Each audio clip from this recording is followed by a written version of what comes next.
Welcome to English Spoken Stories. I'm Aria, here to help you get better at English. Today's episode is all about why reading is so important. We'll tell the same story in two different levels, easy and a bit harder. Today's show is for people who are just starting to learn English and those who are getting better. We'll tell the same story twice, once for beginners and once for those in the middle. It's called Why Reading is So Important. Beginner level. Why do you need to read in English? Generally, my students often ask me this. They think they go to classes, do homework, watch films in English, so why should they read books? Actually, reading is the best way to improve your English. I will tell you why. At first, reading is very important. Now, in 2024, more than 10 in 100 people went to university. All jobs need more reading and writing than 100 years ago. This is true for every single person. It doesn't matter if you're an office worker or a mechanic. Second, reading will improve your speaking, writing, vocabulary, and grammar better than any other way. It won't improve your listening, but it will improve your vocabulary. When you have a better vocabulary, you can listen more easily and improve your listening that way. In school, you likely read a bunch of English stuff. Remember those dull textbooks and stories with questions at the end? But I'm not talking about that. I'm talking about reading for pleasure. When you read a book just because you like it, that's pleasure reading. You're not doing it because a teacher told you to or because you feel like you should. You're doing it because you really want to. In 1965, some schools in America tried an experiment. These schools were for boys who had done bad things, like stealing. They gave some of the boys free books. These books were breathtaking, like James Bond stories. The teacher said, "You don't have to read these books if you don't want to." But guess what? The boys did read the books. They read a whole bunch of them. Some boys finished a book every 2 days. After 2 years, the teachers gave all the students a test. The students who got the free books got better at reading and writing, and they enjoyed school more. But the students who didn't get the books didn't improve much in reading and writing. Some of them even got worse. This isn't just true for native speakers. They tried something similar with students in Fiji. They used 3 methods to teach. First, the usual way with grammar classes and exercises. Second, reading quietly in class. Third, reading aloud together with the teacher.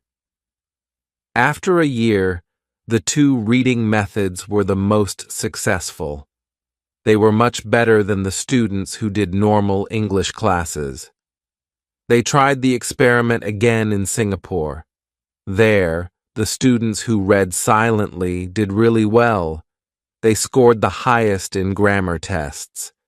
The other students had grammar classes, but they didn't do as well in the tests. In normal classes, we try to remember grammar and vocabulary. When we read, we learn them naturally. Maybe you're thinking, when I read in English, it's too hard. I have to use the dictionary all the time. It's boring. I can't do it. I understand this, and that's why I wrote this book. I think this book will make you like reading because the stories are easy and fun. The early stories are short and easy, and the later stories are longer and harder. When you finish the book, you might think, "Wow, I did it." I make daily English audio podcasts on this YouTube channel called English Spoken Stories. And of course, the stories are easy to learn. Now you can read the stories at beginner, pre-intermediate, intermediate, or advanced level. The stories are all fairy tales. Some are very popular fairy tales, but some are not so popular. Maybe you are thinking, fairy tales? Oh, fairy tales are for children. I need useful vocabulary and need to learn about business and science. That can't be fun. Guess what? The vocabulary in these stories can be really helpful. John checked out words in a few stories. It turns out 85% of those words are on lists of important words, words for university studies. James and Roberts tried something similar. They wondered, if students read 1,000,000 words of science fiction, will they learn important science words for university? And you know what the answer was? Yes. So yes, fairy tales are useful for you too. But I understand if you still don't believe me. When I learned about all this, I found it hard to believe too. But I like to try new things and I love learning languages. So in 2019, I decided to do an experiment. I had wanted to learn French for a long time, but I didn't learn much in normal classes. I said, I will read 1,000,000 words in French. Afterwards, I will see what my level is. 1,000,000 words is about 20 novels, so it was a lot of work. I started with very easy reading, like our stories. Then I started reading translations of books that I knew in English. For example, I have read The Mystery Girl and A Beautiful Wife in English, so I read them in French too. Finally, I read new books in French. I loved them. I also listened to podcasts, but I always read the transcripts and added the words to my goal. After I read a lot, talked to native speakers, and practiced, I got pretty good. I could understand most of what I read, could follow clear speech, and could chat with people. I spent more time reading than speaking.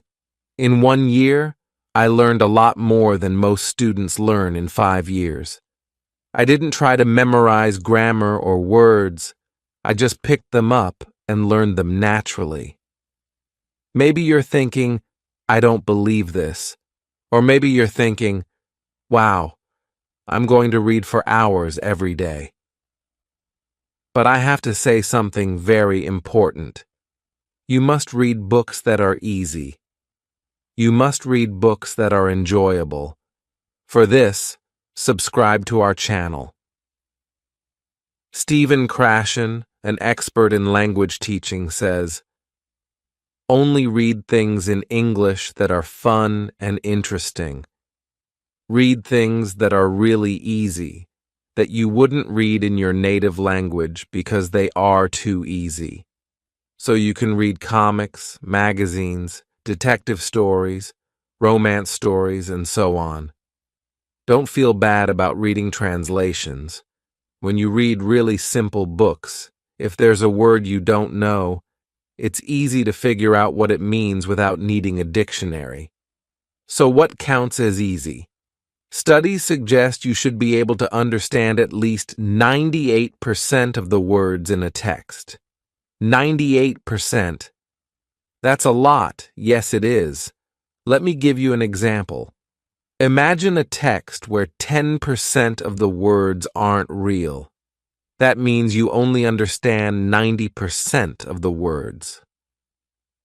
Jerry sprang out of bed and opened the curtains. He hummed to himself as he made breakfast. He brewed coffee and spread butter on his toast. Someone called his phone, and he answered it. He was very startled by who was calling, so his cup slipped from his hand and fell on the floor. Is that easy to understand? Could you read a whole book of that? Here is the same text, but only 2% of the words are not real, so you should understand 98% of the words. Jerry hopped out of bed and opened the curtains. He sang to himself as he made breakfast. He made coffee and put butter on his toast. Someone called his phone, and he answered it. He was very surprised by who was calling, so his cup slipped from his hand and fell on the floor. How was that? You probably didn't understand everything, but it was more fun to read than the first text. That's why reading for pleasure is so great. Maybe you don't understand everything, but you understand enough to follow the story, and you don't have to pick up a dictionary. So read for pleasure because you already read a story. You will know them well, and it will be easier to understand.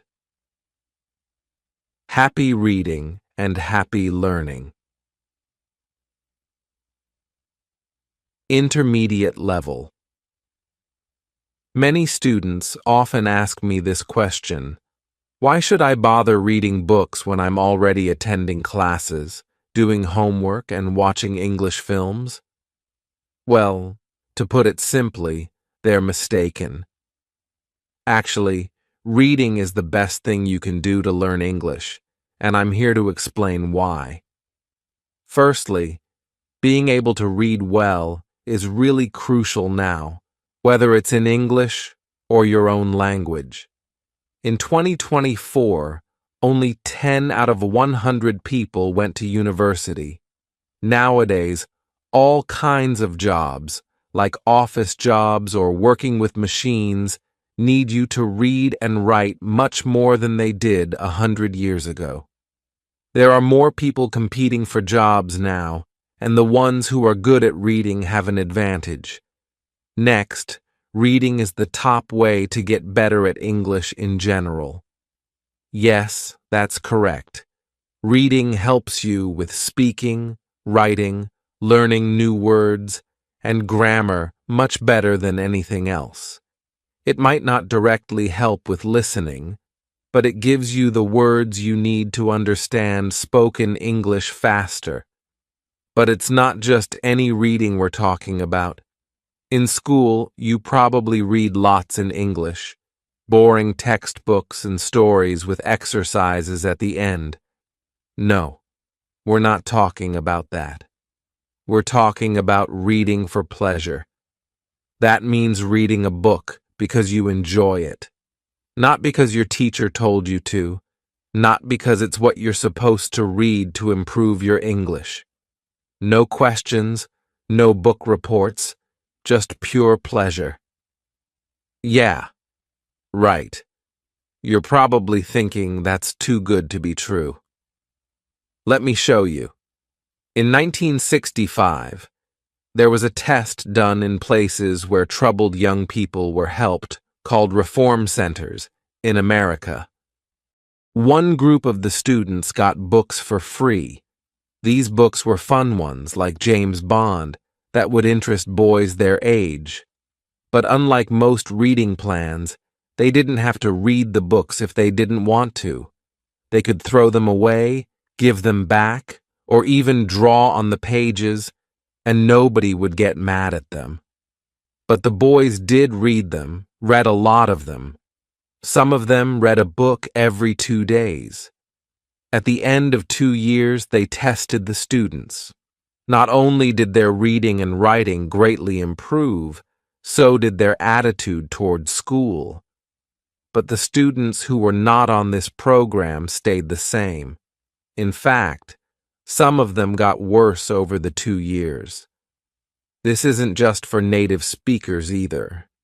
A study of English as a second language students in the Fiji Islands looked at 3 methods: traditional English teaching, sustained silent reading, which means reading in silence for a long time, and a more conventional reading program where the teachers read aloud to the students. At the end of the first year, students who were taught using 2 different reading methods showed a 15-month improvement in their English skills, while those taught with the traditional method only improved by 6.5 months. In a similar study conducted in Singapore, students who practiced sustained silent reading performed better in grammar tests, compared to those who only attended grammar classes. This suggests that while doing grammar exercises helps us memorize language rules, reading allows us to naturally absorb them. But I know what you're thinking. That's all well and good, but when I pick up a book in English, it's too hard for me. I get bored of looking up words, and I give up after a few minutes. That's why I wrote this book. It is designed to make you fall in love with reading by providing fun, familiar stories that are easy to understand. The stories are all fairy tales. Some are very popular fairy tales, but some are not so popular. Again, I know what you're thinking. Fairy tales? But those are for kids. I need useful vocabulary about business, science, and technology. There's no way to make that fun. Guess what? The vocabulary in these stories can be really helpful. John checked out words in a few stories. Turns out, 85% of those words are on lists of important words for university studies. James and Roberts tried something similar. They wondered, if students read 1,000,000 words of science fiction, will they learn important science words for university? And you know what the answer was? Yes. So yes, reading fairy tales will help your English in all areas, even for academic purposes. As an English teacher, I've seen many times that the students who do the best are those who read the most. For IELTS, for university, for business, or just for travel, reading is the factor that predicts success. But I understand if you're still unsure. When I learned about all this, I was too. But I like to experiment, and I have a passion for learning languages. So in 2019, I decided to do an experiment. I had wanted to learn French for a long time, but I didn't learn much in normal classes. I said, I will read 1,000,000 words in French. Afterwards, I will see what my level is. 1,000,000 words is about 20 novels, so it was a lot of work. I started with very easy reading, like our stories. Then I started reading translations of books that I knew in English. For example, I have read The Mystery Girl and A Beautiful Wife in English, so I read them in French too. Finally, I read new books in French. I loved them. I also listened to podcasts, but I always read the transcripts and added the words to my goal.